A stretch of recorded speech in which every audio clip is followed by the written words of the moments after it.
Video नाही काढत आहे मी. खोटारडा. एक मिनिट. काका रोज येतो माझ्या मागे. रोज नाही. खूप वर्षापासून बघते मी तुला.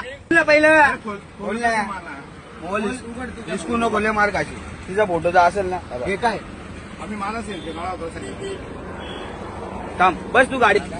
नमस्कार, माझं नाव सृष्टी सोनवणे आणि मी नाशिक येथे राहते. आणि आज ही घटना माझ्यासोबत घडली आहे, पण ह्याची सुरुवात 4 वर्षापूर्वीपासून झाली होती.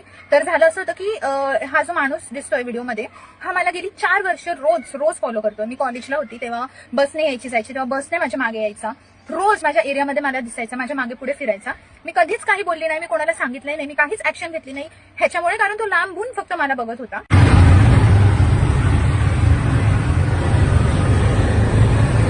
फोटो काढ दाखव इथे. फोन आला, पटकन आला तुमचा फोन. फेकून देईल मी डायरेक्ट फोन.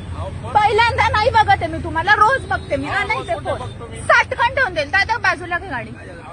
दादा माणूस रोज माझ्या मागे येतो, रोज. आणि आता माझा फोटो काढतोय. याचा फोन एक मिनिट फोटो. हे बोल ना पहिलं बोल इसको नको लय मार काशी तिचा फोटो जर असेल ना हे काय आम्ही मानस येईल काढा. थांब बस तू गाडीत.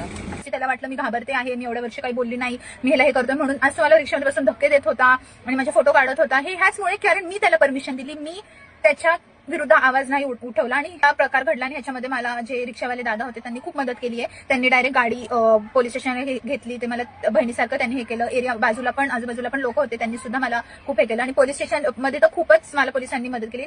गेल्या 2 वर्ष आधी सुद्धा माझ्याकडे एक व्हिडिओ होती, तो मला फॉलो करत होता आणि मागे बसून, तर मी त्याची व्हिडिओ काढलेली.